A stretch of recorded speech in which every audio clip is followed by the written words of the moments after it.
बंगाली में जो वो आपको पता है ना, वो मैंने ही किया है ना। सेम अभी तो कुछ सर आप भी ट्राई करना चाहेंगे? बड़े मजा आएगा। अलका जी आपकी तरफ से। नहीं। कमान अलका कमान।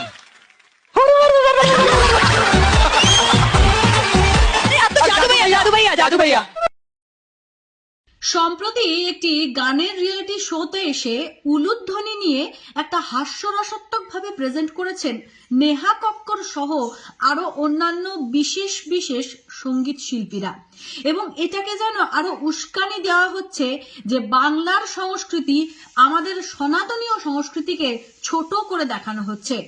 আসলে কি এই সনাতনীয় সংস্কৃতি উলুধ্বনি কি হাসির খোরাক কখনো হতে পারে? মানুষ না জেনে না বুঝে এই মিম ভিডিওগুলো নিজেদের টাইমলাইনে শেয়ার করছেন এবং নিজেদের সংস্কৃতিকে ছোট করছেন। আসুন আজকে আমি আপনাদের সকলের সামনে সুন্দরভাবে উপস্থাপন করব কেন উলুধ্বনি আমাদের সংস্কৃতির সঙ্গে জড়িয়ে, এবং এই উলুধ্বনির আক্ষরিক অর্থ কি এবং এর শাস্ত্রসম্মত ব্যাখ্যা কি। উলুধ্বনি হলো বাংলা সহ আসাম, উড়িষ্যা, কেরালা ও তামিলনাড়ুর একটি ধর্মীয় ও সামাজিক প্রথা। বিবাহ ও অন্যান্য উৎসবে মহিলারা মুখে উ লু লু ধ্বনি উচ্চারণ করেন। এটিকে উৎসব ও সমৃদ্ধির প্রতীক বলেই মনে করা হয়। বিভিন্ন রকম পূজা পার্বণ, বিবাহ এবং অন্যান্য অনুষ্ঠানের মাধ্যমে শঙ্খনাদ, করতাল, মৃদঙ্গ এই সমস্ত বাদ্যের পাশাপাশি মহিলাদের কণ্ঠে বা মহিলাদের জিহ্বা দ্বারা উৎপন্ন যে ধ্বনি আমাদের এই সমগ্র পরিবেশে দৈবিক আবহ তৈরি করে, যার দ্বারা দেবতারা পর্যন্ত সন্তুষ্ট হন বলেই মনে করা হয়, সেই ধ্বনির নাম হচ্ছে উলুধ্বনি। এই উলুধ্বনি একটি মাঙ্গলিক অনুষ্ঠানের সঙ্গে যুক্ত। এই নাদকে সাধারণ দৃষ্টিকোণ থেকে সামাজিক বিকাশ ও সমৃদ্ধির প্রতীক বলেই মনে করা হয়। তো এই উলুধ্বনি নিয়ে দুটো ব্যাখ্যা আছে। প্রথম ব্যাখ্যাটি হলো উলুধ্বনি হলো ওমকার ধ্বনি। এই অ, উ এবং ম ধ্বনির সংযোগে একটি ব্রহ্মতরঙ্গ সৃষ্টি হয়, যাকে উলুধ্বনি বলা হয়। অতে সৃষ্টি, উতে স্থিতি এবং মতে লয়। এই নাদ ধ্বনি ব্রহ্মতরঙ্গ অ, উ এবং মকে সরল হরিতে উচ্চারণ করেই উলুধ্বনি করা হয়। এই উলুধ্বনি মহাচৈতন্য শক্তির জাগরণ ও জয়ধ্বনি।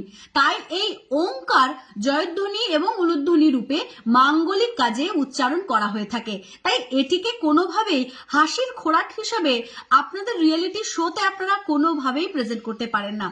আপনারা তো সনাতনী সংস্কৃতিকে ছোট করেছেনই, সে সঙ্গে সমগ্র সনাতন ধর্মের একটি রীতি এবং মাঙ্গলিক ধ্বনিকে আপনারা সমগ্র সোশ্যাল মিডিয়াতে এবং জনগণের সামনে অপমান করেছেন, যা ক্ষমারও অযোগ্য।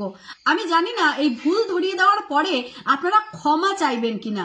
আপনারা ক্ষমা নাও চাইতে পারেন, কারণ সনাতনী হিন্দুরাই নিজেদের সংস্কৃতির অপমান সহ্য করতে করতে যেন গন্ডারের চামড়া পরে বসে আছে। যত কিছুই করা হোক না কেন তাদের গায়ে কিছুতেই লাগে না। এই উলুধ্বনির দ্বিতীয় ব্যাখ্যাটিতে আসা যাক। ওম শব্দটি সংস্কৃত অব ধাতু থেকে উৎপন্ন, যা একাধারে 19টি ভিন্ন ভিন্ন অর্থে প্রযোজ্য। এই ব্যুৎপত্তি অনুযায়ী ওঙ্কার এমন এক শক্তি বা সর্বজ্ঞ, সমগ্র ব্রহ্মাণ্ডের শাসনকর্তা, অমঙ্গল থেকে রক্ষাকর্তা, অজ্ঞাননাশক, জ্ঞান প্রদাতা। ওম 3টি মাত্রাযুক্ত অকার, উকার এবং মকার। এই 3টি শব্দের প্রতিনিধিত্বকারী যথাক্রমে সৃষ্টিকর্তা ব্রহ্মা, পালনকর্তা বিষ্ণু এবং ধ্বংসকর্তা শিব। এই ব্যাখ্যা থেকে স্পষ্ট হয় যে হিন্দু সংস্কৃতিতে যে কোনো পূজা পার্বণ বা মাঙ্গলিক অনুষ্ঠানে ব্রহ্মা, বিষ্ণু এবং শিব এই 3 মহাশক্তিকে স্মরণ করে বা আবাহন করে তবেই তা শুরু করা হয়, কারণ তারাই এই বিশ্ব ব্রহ্মাণ্ডের সমস্ত মঙ্গলের বাহক। এ প্রসঙ্গে দ্বিতীয় ব্যাখ্যাটি বৈষ্ণবদের মধ্যে ব্যাপকভাবে প্রচলিত। বৈষ্ণব মতে এই উলু শব্দটি মূলত ভগবান শ্রীকৃষ্ণ ও তার হল্লাদিনী শক্তি শ্রী রাধার নামের প্রতিনিধিত্ব করে। এখানে উ শব্দের অর্থ হচ্ছে রাধা এবং লু শব্দের অর্থ হচ্ছে কৃষ্ণ। এই মতে যে কোনো শুভ কাজ বা মাঙ্গলিক কাজে এই উলুধ্বনিকে ব্যবহার করা হয়।